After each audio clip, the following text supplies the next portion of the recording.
Hi there! If this is your first time here, welcome to the Parenthood and Relationship Podcast. I'm your host, Markella Kaplani, a psychologist, a parenthood and relationship coach, and a parent myself.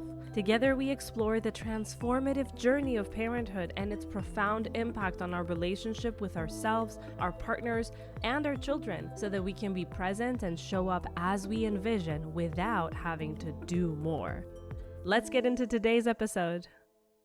Welcome to today's episode. The topic that we're discussing today is inspired by this interview that I had recently. This conversation has been sitting with me ever since. The host, Jennifer, whose podcast show I will detail below, and I were talking about the challenges that women face in motherhood, and she brought up something that I found really thought-provoking. She mentioned how in her church congregation, there are different groups for people to connect. There's a women's group, then there's the men's group, and then there's the moms group.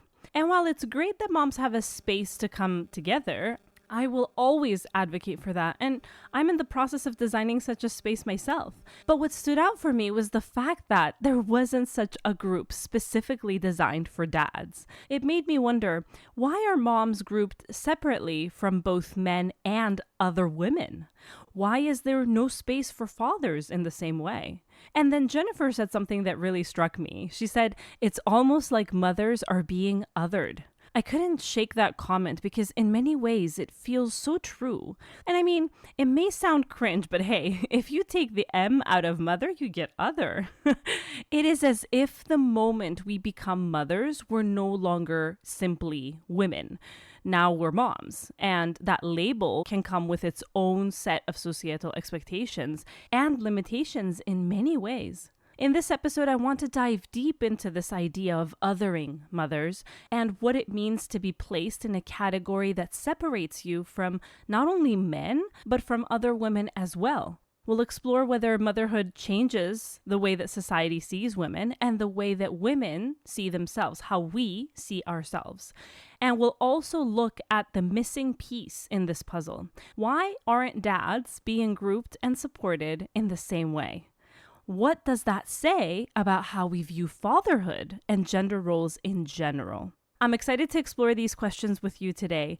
Hopefully, by the end of this episode, we'll have more insight into how we can support mothers without isolating them, and how we can create spaces for both moms and dads that truly acknowledge the profound changes parenthood brings without reinforcing gender stereotypes. Because let's be honest, motherhood, on the one hand, is revered. Mothers are valued for bringing life into the world. All around, motherhood is portrayed as the ultimate goal for a woman, which in itself is problematic. But in this context, I mention it to show how much it is celebrated when a woman does become a mom. But at the same time, as we become mothers, those of us who chose this worthy goal, we are shunned to a specific corner. We are told to know our place. This phrase may sound familiar to some of you. For those of you who haven't seen the post going around, this is what Allyson Felix was told by Nike when she got pregnant. If you don't know who I'm referring to, Allyson Felix is the most decorated track and field athlete in history, with a record of 20 world championship medals and 11 medals at the Olympic Games, including 7 golds, by the way. She ranks among the sport's greats. And here's the gist of what happened with Nike, which is a great example of how the world treats women and specifically mothers. In 2017, after nearly a decade of working with Nike, Felix entered negotiations to renew her sponsorship contract. All good and normal. However, in 2018, when she became pregnant with her daughter, Nike changed its terms in the contract renewal so that Felix would have a 70% pay cut, which means she would be making only 30% of what she was making. The reason they gave? She was no longer performing at her peak due to pregnancy and the postpartum period. I'm not sure whether this was a prediction or if they had already seen a decline in performance, but can you blame a woman for the fact that her body is utterly changing? Her organs are moving around, her hormones are pumping. When a person gets out of surgery or in that time before they have the surgery and they may be sick or weak, we don't blame them for underperforming. But A decline in performance during pregnancy and post-pregnancy are inexcusable. Yet we honor mothers and the gift of birth. Anyway, closing up that little rant over there, Felix cut ties with Nike. She spoke up in the New York Times. She became an advocate for maternal rights at work. And she continued her upward path, winning 4 medals, 3 gold and 1 bronze, after becoming a mother. It may seem like I've gone off topic, but I'm using Felix's example because this is a decorated athlete that the whole world knows, and a top global brand that we're talking about. If they do this, knowing it could go public and damage their image, imagine what goes on behind closed doors for the average woman. Is motherhood therefore truly revered when we look at how women are treated post-pregnancy and post-birth? Special groups made for moms, therefore, could be a way to honor moms and give them an opportunity to learn, to grow, to connect. But when society treats moms as one-dimensional, these same spaces can end up being cages capping their development. Let's take a closer look at how social groups are often organized, especially in settings like religious or community gatherings. It's common to see spaces specifically created for women and men, each with their own focus, interests, and conversations. And then in many places, there's this third category, the group for just moms. Now, again, this isn't necessarily a bad thing. Moms need a space where they can talk about the challenges of motherhood, they can share advice, they can offer each other support. But the creation of a separate mom group, in my opinion, highlights something interesting about how we think of motherhood in relation to womanhood itself. It is as if once a woman becomes a mother, she is no longer seen as just a woman. She's seen as something separate, like motherhood overrides or supersedes her identity in a broader sense. Think about it. We don't typically see a parallel group for dads in these same settings. There's the men's group, yes, but it tends to focus on issues that are not necessarily related to fatherhood. For the most part, they're not related to fatherhood. So what happens here is this. The women who aren't mothers, well, they remain part of the general women's group, where the focus may range from personal development to social issues, spirituality, or just connecting on topics outside of caregiving. But for mothers, it is assumed that their primary identity, or at least their primary concern, is now linked to their role as a caregiver. What's fascinating is how seamlessly this happens. We don't often question it, and yet when we take a step back, it raises important questions. Are we, without realizing it, pushing mothers into a role where their whole identity is defined by their children? Are we, unintentionally, limiting the conversations and spaces they can be part of? It's not that moms don't want or need their own support groups. Many of us will willingly, gladly, and consciously decide to go to mom-specific groups. The question is, why do we, as a society, think of motherhood as something that requires a completely separate identity from other aspects of womanhood, as is demonstrated in the example of this congregation? And more importantly, why don't we see fatherhood being treated the same way? What does that say? There's a subtle but significant divide here. Men, even after they become fathers, often continue to be viewed as men first and foremost. Their fatherhood, while important, doesn't seem to demand the same kind of separation or categorization that motherhood does for women. It's like we've made motherhood this all-encompassing identity, while fatherhood is allowed to be just one part of a man's life. Again, putting out a disclaimer here, this is not a critique for having mom-focused groups. They're vital. But it does make me wonder, what does this difference in treatment say about the roles we expect men and women to play as they enter and journey through parenthood? Are we assuming that a woman's world becomes consumed by motherhood, whereas a man's doesn't? And if that's the case, how are these assumptions shaping the way that we view and treat mothers? So now let's dive deeper into this idea of othering that we touched on earlier. When we look at how society organizes support for parents, whether it's in churches or in schools or in social spaces, there's often this unspoken message that mothers belong in this separate category. In this sense, categorizing moms in a separate group doesn't just imply that motherhood is a role that women take on. It suggests that it's an identity that is so all-consuming that it stands apart from everything else. But here's where the nuance comes in, and you may have been wondering, what is Markella talking about? Because she always talks about matrescence and says that motherhood is an entire identity change. Yes, that is true. Motherhood does change our entire identity, and it profoundly shapes the way that we see the world and ourselves. It informs our decisions, it informs our priorities and our values.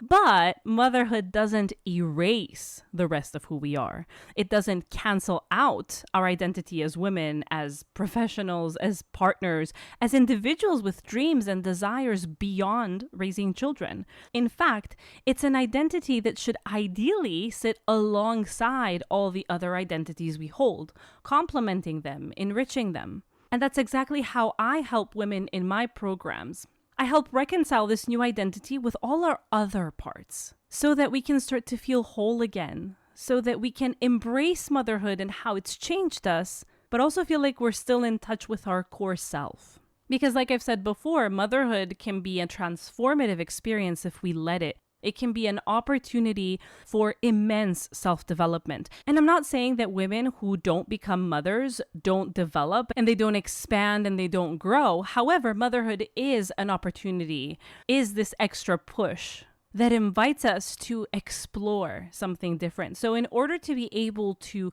invite this change, in order to be able to use it as a way to lift ourselves up, we do need to be able to see ourselves as a whole human being and not just a mother.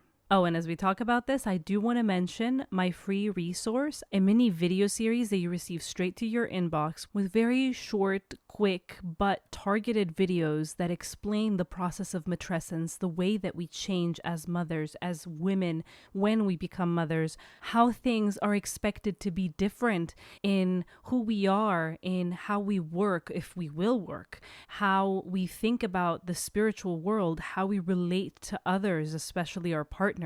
So if you're interested in that, you can download it at markellakaplani.com/video series. Again, it's free and it's very valuable because at the very least, it will validate your feelings and it will normalize this process for you. My goal is that it takes away some of the guilt and shame, all of it if possible, so that you can begin to feel like what you're experiencing is okay. It's profound and there's nothing wrong with you for grieving old parts, for missing your old life, for sometimes feeling like you may be contradicting yourself, like you want to be with your child 24/7, but you also feel the need to do your hobbies or return to your career or whatever it may be, that all of this is actually part of a universal experience. And it is my mission that we as women start to feel better in our skin as we become mothers, that we drop that question of whether there is something intrinsically wrong with us because we don't have that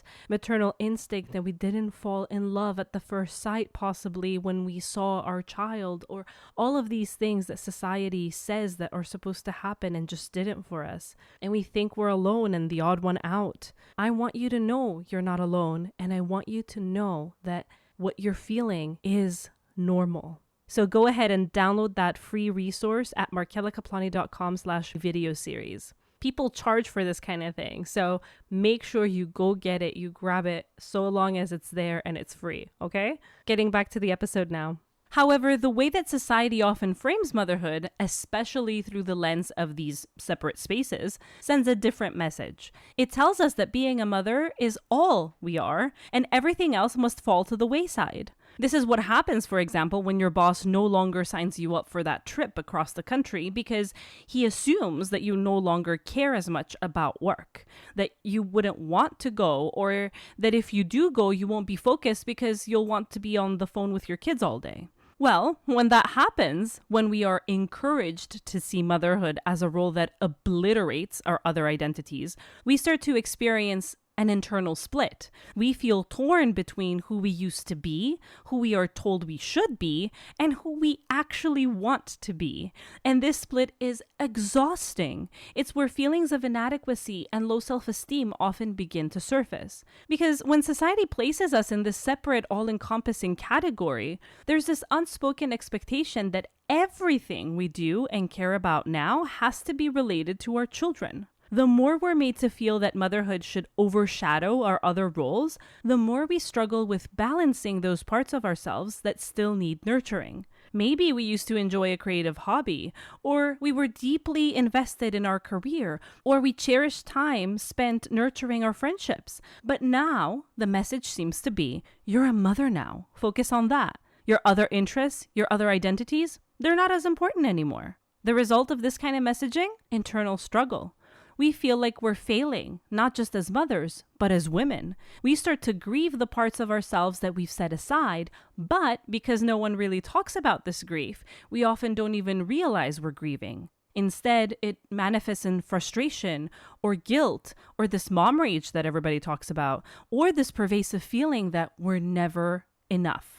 Not enough as a mother, because we can't dedicate every ounce of our energy to this without feeling drained. Not enough as a woman, because we've lost touch with the parts of ourselves that made us feel whole before we became mothers. And it's important to name this grief, because when we pretend that these other parts of ourselves don't exist, when we ignore the fact that motherhood is one identity rather than the only identity, we set ourselves up for these struggles. The pressure to be the perfect mom takes over, and the joy we could be feeling in our role as a mother becomes clouded by these unrealistic expectations. That's why many of us are constantly questioning, am I doing enough? Am I a good enough mom? A good enough partner? A good enough woman? This is why separating mothers into a distinct group, whether symbolically through social spaces or practically through societal expectations, can be so harmful. It doesn't just make us feel othered by men or other women. It can also make us feel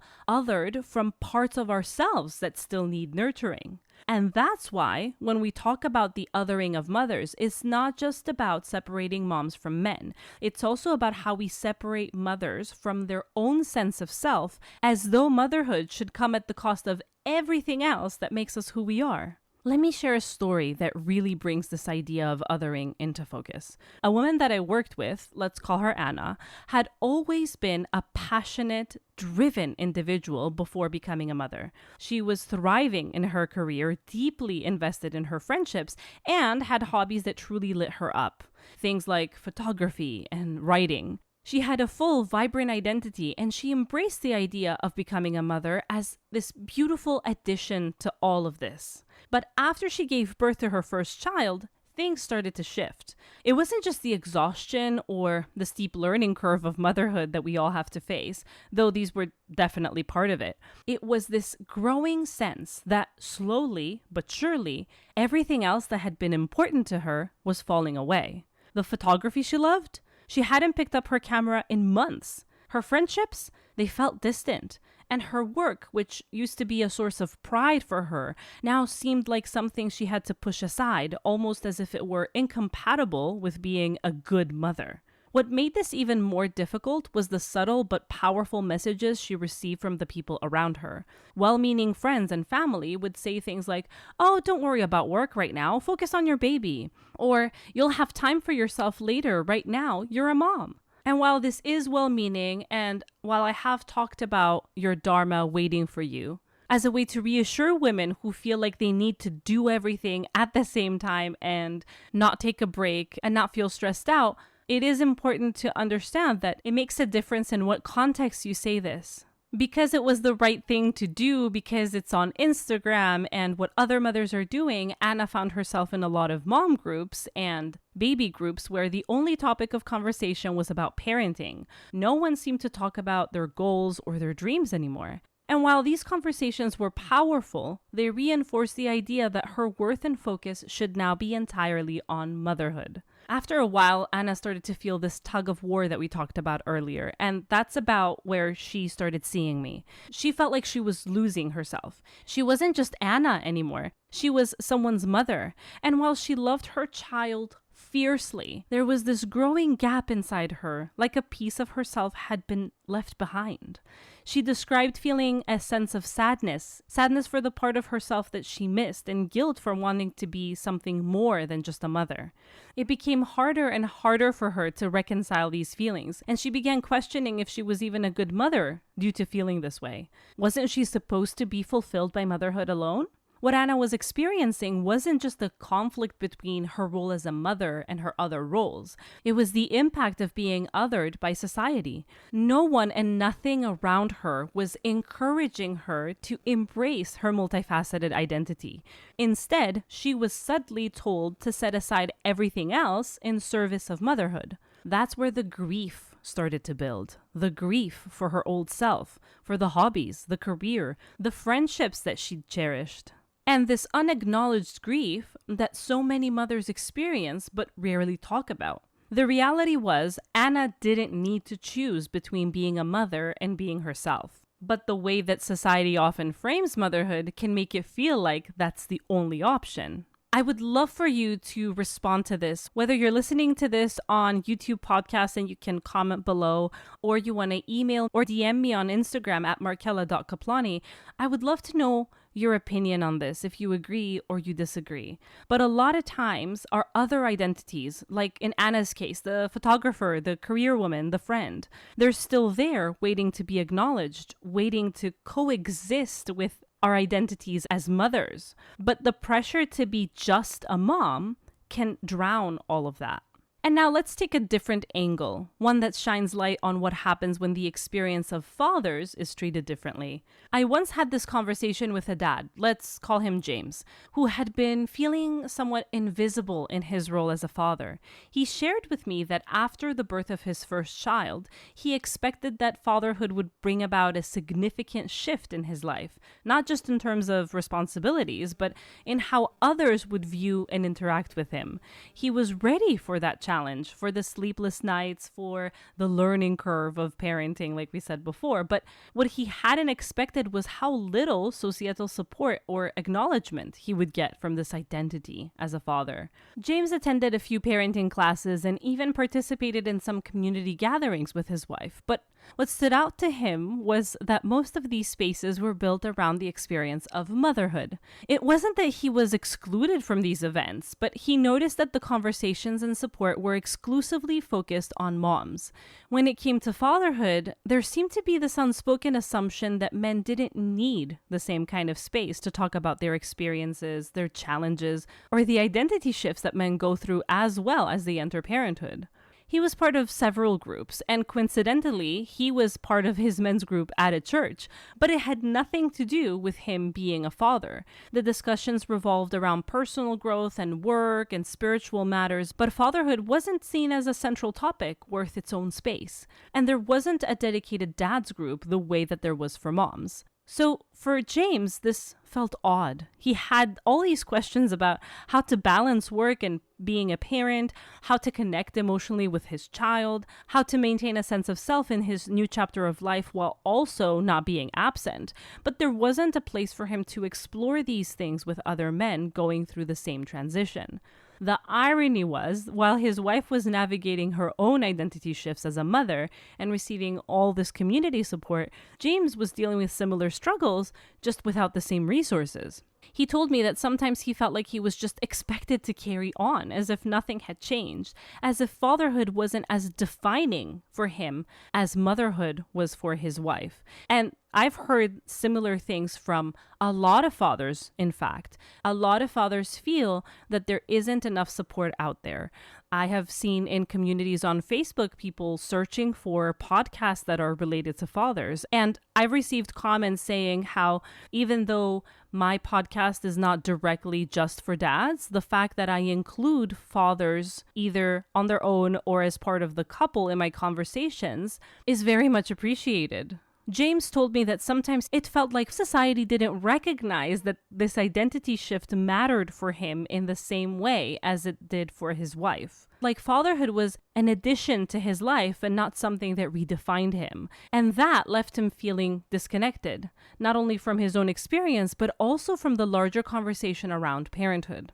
James's story highlights a key difference in how we treat motherhood and fatherhood. Mothers are often placed in a distinct, almost singular category, while fathers remain in the general men's category with less emphasis on the emotional and personal transformation that fatherhood brings. This is seen from the way that women are expected to stay more at home ever since they become mothers, but fathers aren't expected to drop their sports or not attend an extra staff meeting that was optional or not go out for drinks after work with their colleagues. This lack of acknowledgement can lead fathers like James to feel overlooked, as if their role isn't just as important or complex. And when dads aren't given the same space to explore their new identity, it can create a deeper divide between the emotional experiences of men and women in parenthood.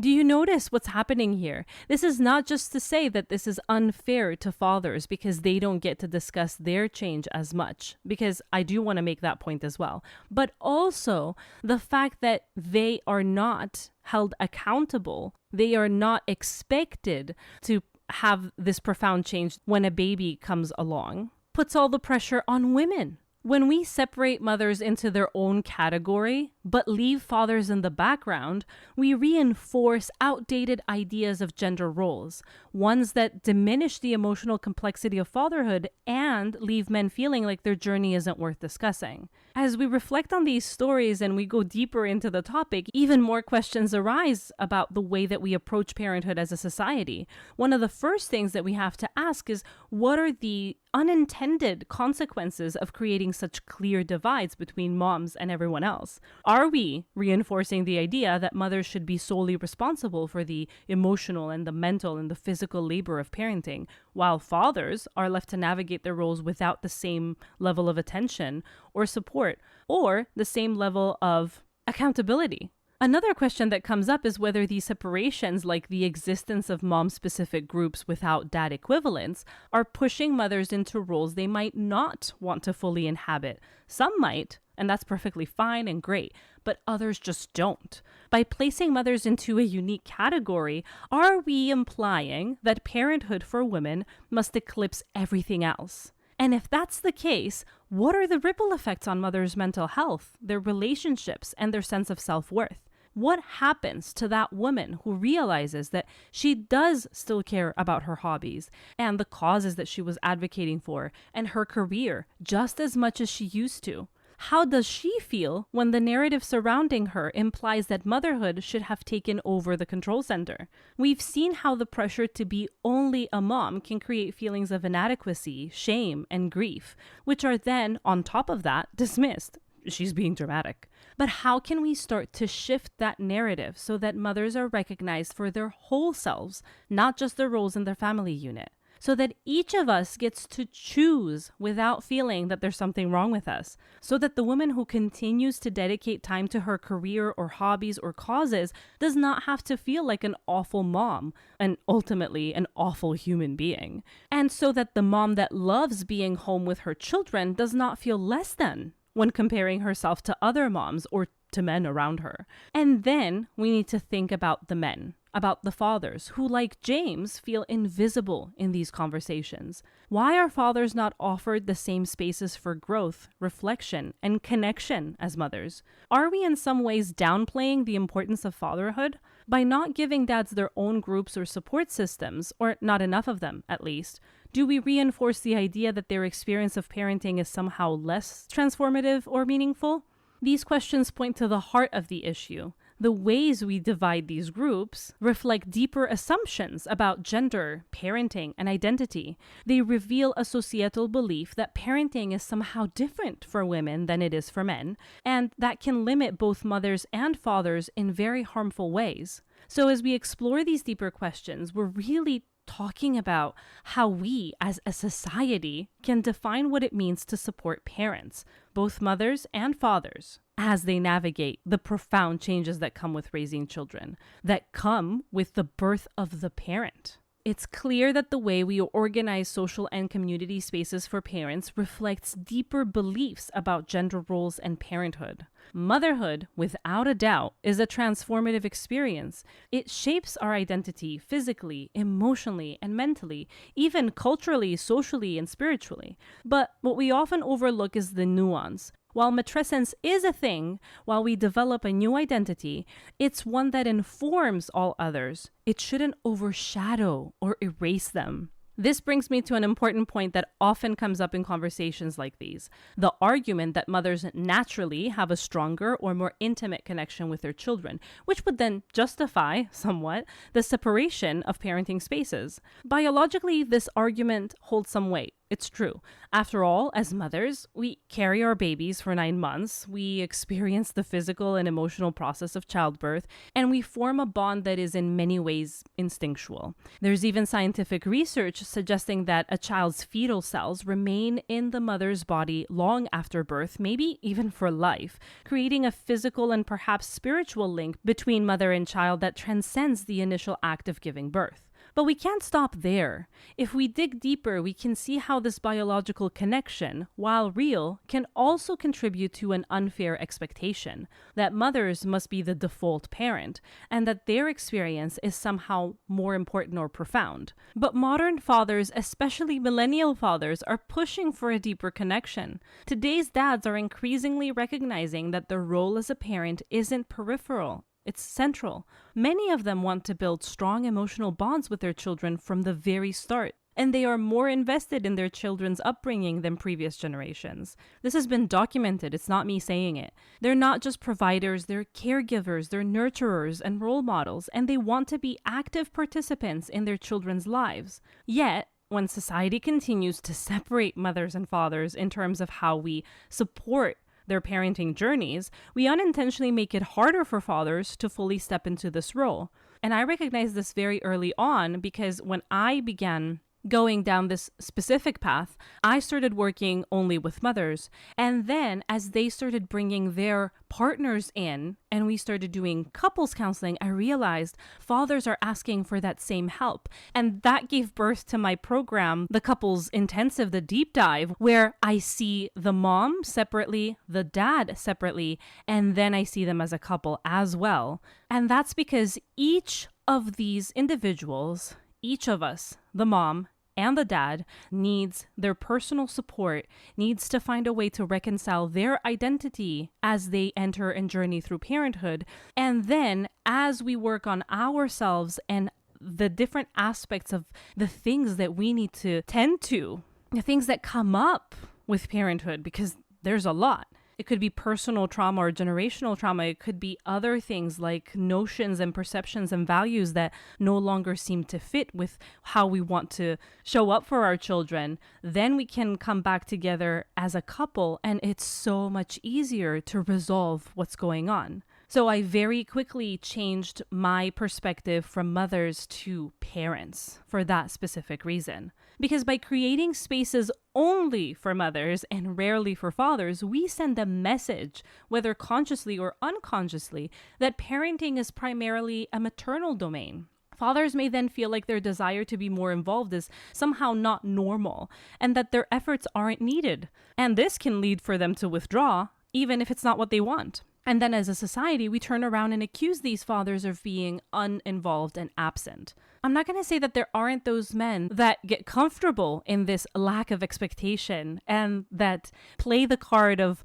mom being biologically and instinctually more connected to the baby so that they can get away from their parental responsibilities. There are those, but there are the fathers that have wanted to be more involved and they felt like they were laughed at by their peers and they felt like they didn't know what they're doing and they didn't get enough support and they felt like they were criticized for not knowing certain things. It's a vicious cycle. We separate fathers from the deep emotional connection they might crave with their children by not offering the same community or support or parental leave, right? Than we offer to mothers. And when fathers do step back due to feeling excluded or unsure of their role due to having less time and feeling less competent to take on the responsibility, we reinforce the very stereotype we're trying to escape, that fathers aren't as engaged or invested. This in turn impacts not only their relationship with their children, but also with their partners, with us.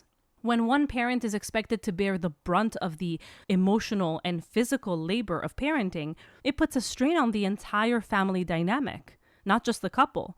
Isn't it then normal that partners start to feel disconnected from each other, leading to relationship issues that stem from this unequal division of labor or emotional burden? The truth is, both mothers and fathers have their own unique journeys through parenthood, and both deserve spaces where they can connect, share, and reflect. Fathers need to be given the opportunity to create their own identity as parents, just as mothers do. And while there may be a biological difference in how that bond initially forms, that shouldn't mean that fathers are any less important in the long-term emotional development of their children, because they aren't. If anything, it means we need to create more inclusive spaces that recognize and support the desire that many fathers have to be active, engaged parents from the very beginning. So how do we move forward? Ultimately, the goal is to shift from a model where parenthood is seen as just the mother's domain, with fathers existing in the periphery, to one where both parents are equally recognized for the value they bring. We need to see parenthood as a shared journey, one where mothers and fathers alike have the space to explore their own transformations without being confined to rigid, predefined roles. This shift doesn't just benefit parents, it benefits children, who grow up seeing both parents equally involved, and it strengthens family bonds overall. When we open up parenting spaces to be inclusive for both mothers and fathers, we allow everyone to show up more fully, is what I'm trying to say. Not just as parents, but as a whole, multi-dimensional individual. It allows mothers to hold on to their parts of their identity without guilt, and it allows fathers to embrace their roles as caregivers without fear of being judged or excluded. In the end, this leads to healthier, happier families and a society that values the contributions of both parents equally. As we wrap up today's conversation, I want to leave you with a few final thoughts. We've spent a lot of time exploring how motherhood can, a lot of times, lead to a sense of separation, of being placed in a category that can feel limiting. But perhaps the real takeaway here is that parenthood itself, for both moms and dads, is a complex and evolving identity. It's not meant to box anyone in. It's meant to add depth and richness to who we are. What if we shifted the way we think about parenthood, not as something that separates us, but as something that connects us to deeper parts of ourselves? For moms, it's not about being othered, but about expanding into a fuller version of ourselves, integrating motherhood with all the other facets of our identity. And for fathers, it's about stepping into a space where they too can acknowledge how fatherhood changes them, emotionally, mentally, and in every way that matters. Ultimately, it's about recognizing that all parents deserve the support and space to explore these changes. No one should feel like they have to choose between being a parent and being an individual. Instead, the two can and should coexist. When we approach parenthood from this holistic lens, we move away from limiting stereotypes and toward a model of support that acknowledges the full spectrum of what it means to be a parent. And if you're wondering whether I believe they should add a dad's group to that congregation or integrate the mom's group into the women's group, it would really have to do with the needs and what the mom group offers. Why not just replace the mom group with a parent group, if that's allowed, I guess? Why not give everyone a choice to a special parent group? But essentially, I am not sure why there should be such a divide. Why we should have that attitude of, oh my, mothers always talk about their kids, place them elsewhere. I think we all stand to gain from one another. Our perspective on things after becoming mothers changes. And if we're kept in the loop and we are willing to be part of other women's interests or worries, we can give them a different perspective that they might appreciate, just as we might be surprised to welcome the diversity in conversation, even though initially we may have felt that all we needed to discuss was mommy stuff. So it really just depends. But for me, if there was just one answer and one solution, my inclination lies in unity. Thank you for joining me on this journey today. I hope this conversation has sparked some reflection on how we can create more inclusive and supportive spaces for parents, both in our communities and in our own lives. If this resonated with you, I'd love to hear your thoughts, so feel free to reach out or share this episode with someone who might need to hear it. Until next time, take care of yourself, and remember, being a parent doesn't mean losing who you are. It means embracing more of who you are becoming. See you next Sunday.